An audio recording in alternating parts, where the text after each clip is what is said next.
Hello friends, ఈరోజు మనం మరొక రెసిపీ ఈ టమాటా గ్రేవీతోని ఆలూ కర్రీ ఎలా తయారు చేసుకోవాలో చూద్దాము. దానికి కావాల్సిన పదార్థాలు: ఒక 4 టమాటాలు, ఒక 3 ఉల్లిపాయలు, కొత్తిమీర ఒక అరకట్ట, దీంట్లోనే ఒక కరివేపాకు, అల్లం పేస్ట్, పసుపు,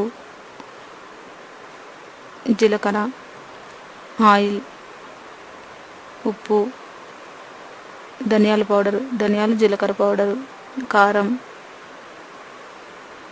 ముందుగా మనం కళాయిలో ఒక 4 స్పూన్లు ఆయిల్ వేసుకోండి.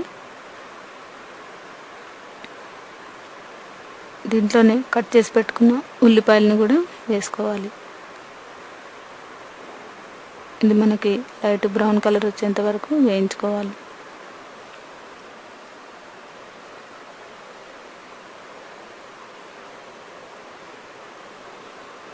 ఇలా వేగిన వాటిలోనే ఈ కట్ చేసి పెట్టుకున్న ఒక 4 టమాటాలను కూడా వేసుకొని మనం ఒక 2 నిమిషాల పాటు ఉడికించుకోవాలి.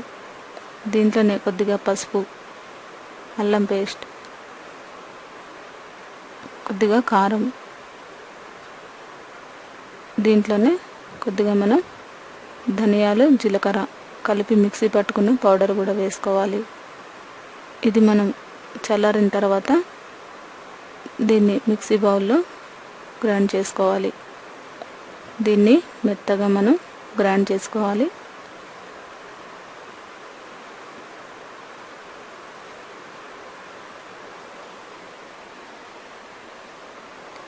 ఇలా గ్రేవీలాగా పట్టుకున్న తర్వాత దీంట్లోనే మనం మళ్ళీ కొద్దిగా ఆయిల్ వేసుకొని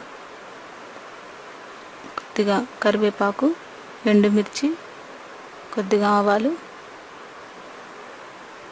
వేసుకొని మనం కట్ చేసి పెట్టుకున్న ఆలుగడ్డ ముక్కల్ని కూడా వేసి ఇవి కొద్దిగా వేగేంత వరకు ఆయిల్లో ఒక 5 నిమిషాల పాటు వేయించుకోవాలి.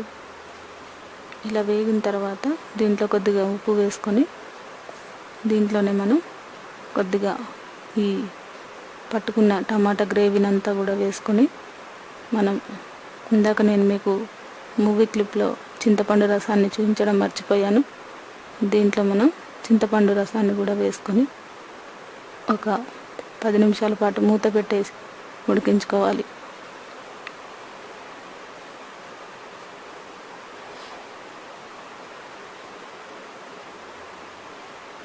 ఇలా మనకి దగ్గరగా అయిన తర్వాత చివరిగా కొత్తిమీర వేసుకుంటే ఎంతో రుచికరమైన ఈ టమాటా గ్రేవీ ఆలూ కర్రీ రెడీ అయినట్టే. ఈ రెసిపీని మీరు కూడా ట్రై చేసి చూడగలరు.